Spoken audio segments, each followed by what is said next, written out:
We were going to do an egg retrieval with a cycle, but I only had made one egg. So they told me that they didn't want to do a retrieval for that, but I could change it to an IUI. And IUIs, right? I had done at least 10. They never worked, but they said, you're here, we have your husband's sperm, you might as well just try it. Well, that same week that we got matched for adoption, we got the call saying that our IUI worked, that I was pregnant. And it's still like so emotional because it was like, wow, things are finally happening after 4 years. This podcast is meant to provide information on reproductive health. It does not establish a physician-patient relationship, and we would urge you to contact your treating provider regarding your care.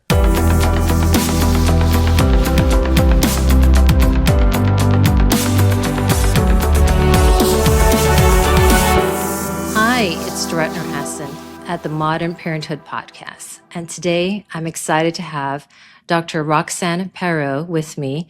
She is very unique. She's an obstetrician gynecologist, and she has delivered numerous babies, but she has struggled with infertility herself. And I would love for the listeners to hear her story and what she went through to have her children. So welcome to the show, Dr. Pero. Thank you, Dorette. It's such an honor to be here. Thank you so much. Well, tell us a little bit about yourself. So I am, right? I think for most of us that started in the medical field, we had some figure in our lives, a parent or someone that was a medical professional. And for me, as much as I tried to run away from that as my career, because I didn't want to be like my dad or like my older sister, it found me. And I really, in the most amazing way, right? I mean, we're able to take care of women like ourselves and really put ourselves in other women's shoes. And so falling into the career of being an OB-GYN was just a no-brainer. I just felt so at home and such a sisterhood, that real connection and that unique connection with my patients. And I've now been an OB-GYN for over 15 years and am still obsessed with my job as much as I am from day one. Wonderful. I too am very passionate about my job, and helping other women struggling with infertility is a huge passion of mine. Can you tell us when you found out that you needed help having a child? Yeah. So I am one of 10 children. My mom had 10 kids, no problems. She is one of 14 herself. So, of course, I went into my journey to parenthood thinking that it would be easy, slam dunk. And I think that every woman that's experienced infertility can probably tell you that there was some intuition, there was some nagging sensation that they knew that it was probably going to be more difficult compared to their friends or their colleagues. And on our trying to conceive journey, 6 months into it, I just felt like something was just off, and absolutely loved my OB-GYN at that time. But right, intuition is not science, it's not evidence. And so she told us to continue to try for a year. And after a year, unfortunately, we were sent to REI to think about, our options for infertility. One of the things that I think is difficult with infertility in the conventional world, how we have it right now, is that, and, I think for good reason, a lot of doctors probably just think that you want to get pregnant. You don't really, want to do a deep dive into why you can't get pregnant. Although, right, for so many reasons, we do need to know why, if it's tubal factor or sperm factor infertility. But I didn't really feel like, I got that why. My AMH for a 30-year-old was 0.3. And no one could tell me why that was. And so we kind of just went straight into being treated with artificial insemination. And then we went on to IVF. And it wasn't until 2 long years that we kind of put the pause button and went back, did a laparoscopic procedure. I was diagnosed with endometriosis, uterine fibroids, and then got back in the saddle thinking that, things were going to be different. And unfortunately, we continued to struggle. I stopped counting how many IUIs and IVF egg retrievals that we did. But, right, because my AMH was so low, it was very, very difficult to get a number of eggs in one cycle. We had to do many, many cycles. And those were trying times for me. I mean, I still clearly remember my mom calling me and trying to, comfort me after a failed IVF. And I was just like, this is so wrong in so many ways. I mean, I'm a woman, we were put on this planet to do one very primary thing, and that's to procreate. And I can't even do that. I felt like such a failure in those moments.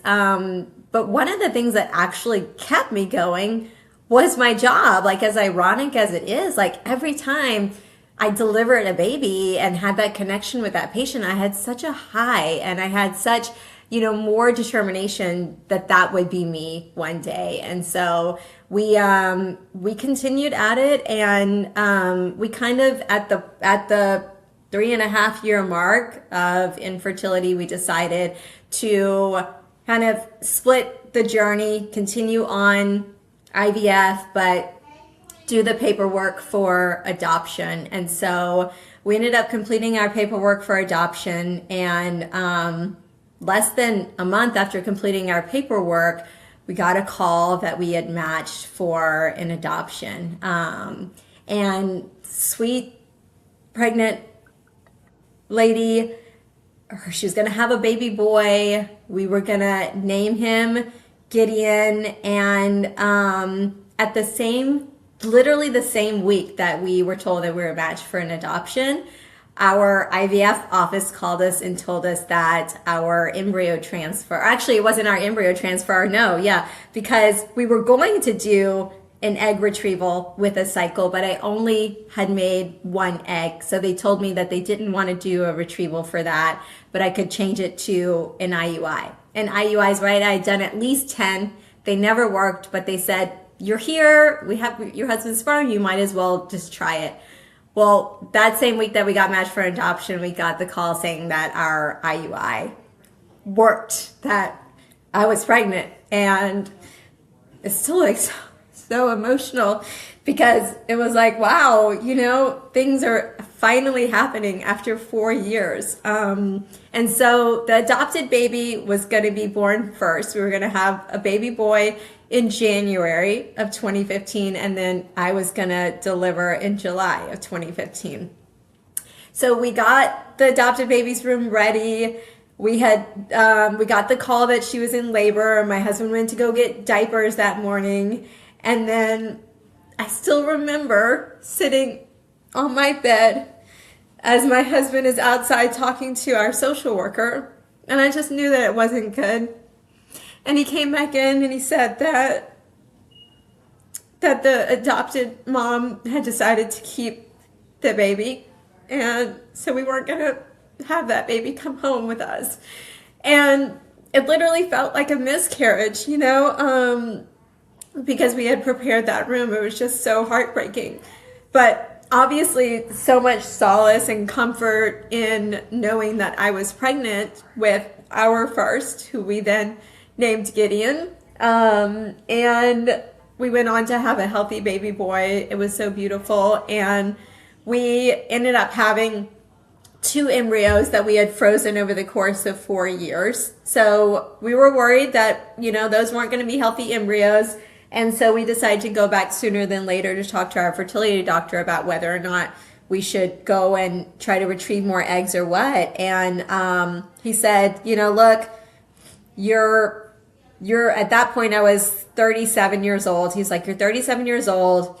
I think let's just go ahead and put both of these embryos in.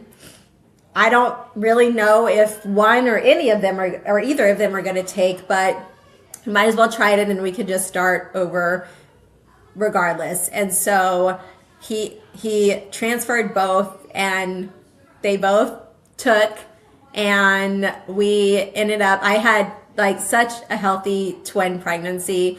We delivered at 36 weeks in one day. I got to have a vaginal delivery of the twins, and it was beautiful. And for 4 years, we were very happy with 3 kids. I mean, I was over the moon with 3 kids. When I couldn't have any, all of a sudden now I had 3 in 2 years, in less than 2 years, because they were 22 months apart. But there was still like that nagging sensation that our family was not complete. And I don't know, I don't know if this may ring true for many women, but something around the age of 41, 42, I've been realizing for a lot of women, something starts to shift, and it's usually a hard change, and I don't know if that has to do with perimenopause or what, but I started to shift in my career. I started to shift in what I truly wanted in my life, and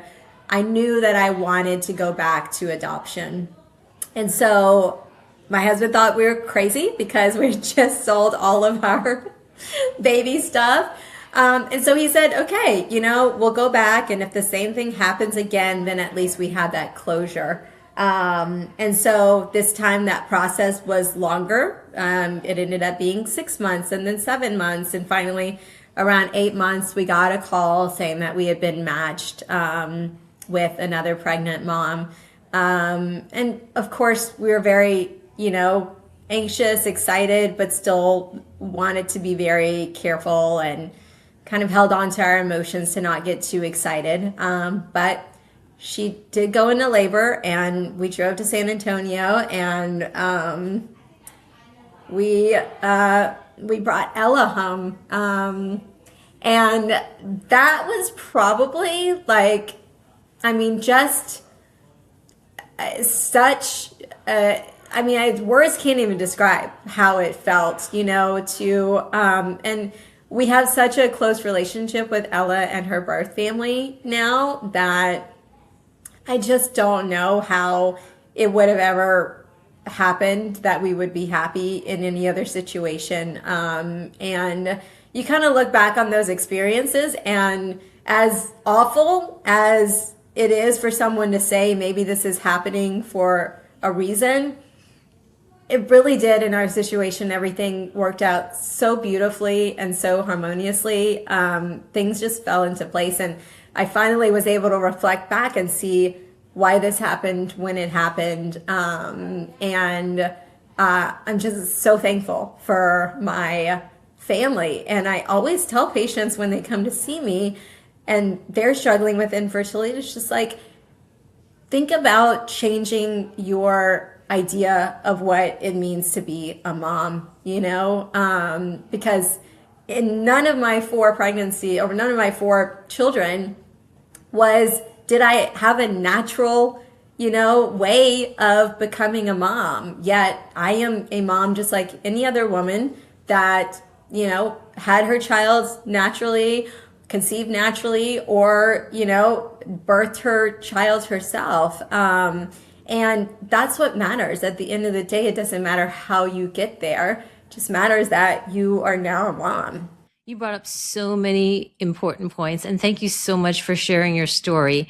One of the things that you brought up was going into every event, every cycle, every treatment, the first adoption with your hopes up, just to have those hopes come shattering a few weeks later or a month later, and then figure out how to get back up and do it again. Tell us, how do you find that type of strength and courage to do that? Yeah. I think I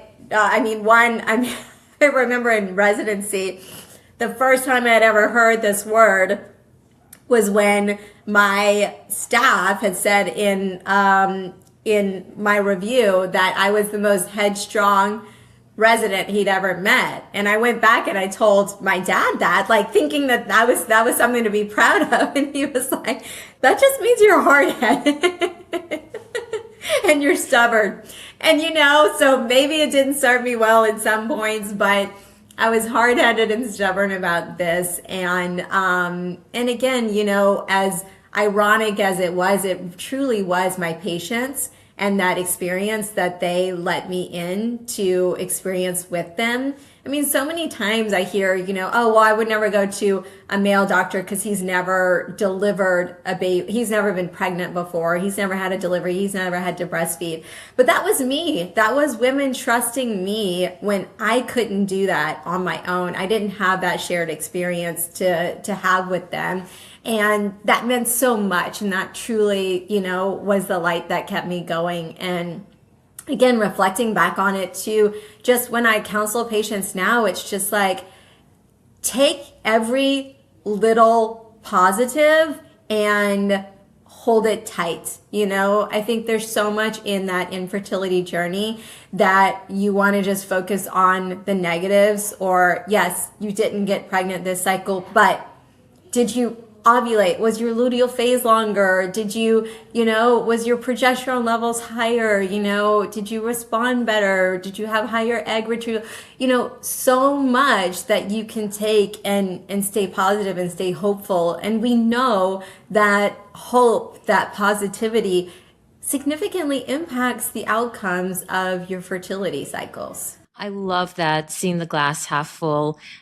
I see it in lots of my patients. Sometimes they come in and they do the testing and they're done. They don't go further. But they say, I'm glad I came for the testing. Now I know what I need to do. And maybe I don't want to pursue treatment any further. Maybe I don't want to do donor egg or donor sperm or surrogacy. But they're grateful that they did the testing. And then sometimes they come in to do the testing and then they do treatments and they get pregnant. And then others don't get pregnant. And then they move on and they do adoption or donor egg or donor sperm or surrogacy, and then they have a baby. But they're grateful for every step of the way, and they feel like they've learned something about themselves with every treatment and every part of this process. Exactly. Tell us, what was it like coming from such a big family and you not being able to have that? And luckily you had that surgery where you found the endometriosis and the fibroids. But the expectation to have a large family as well, what did that feel like?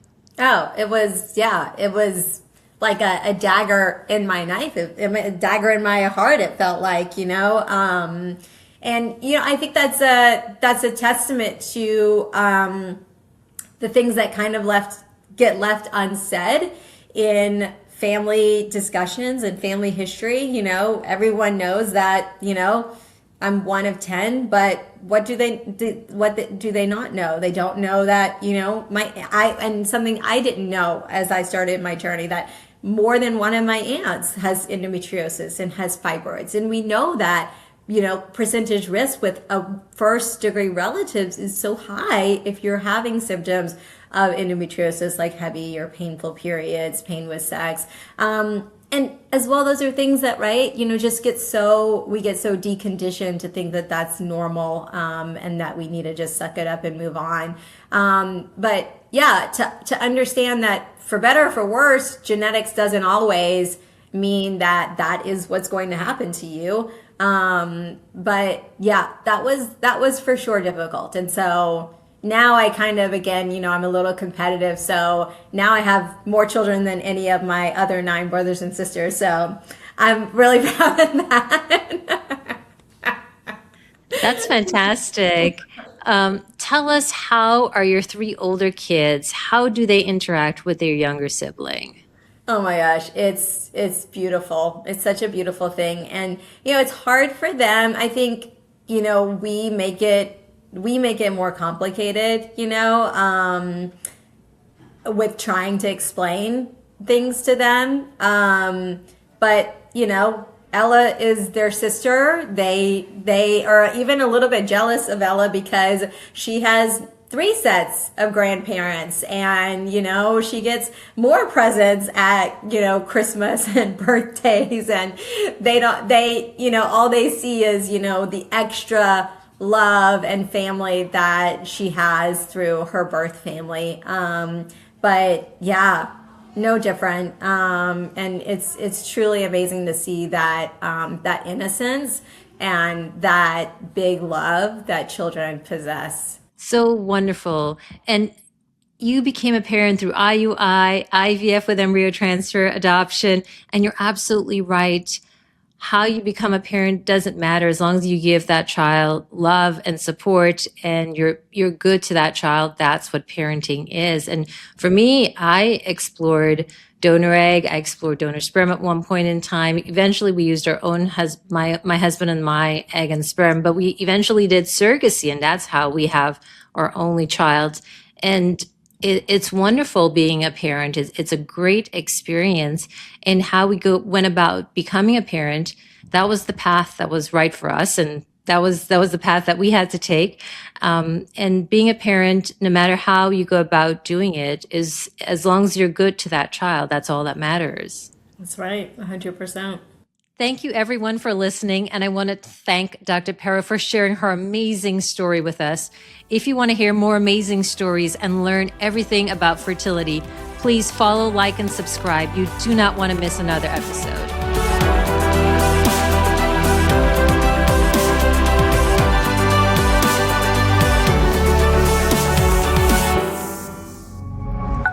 Pioneer.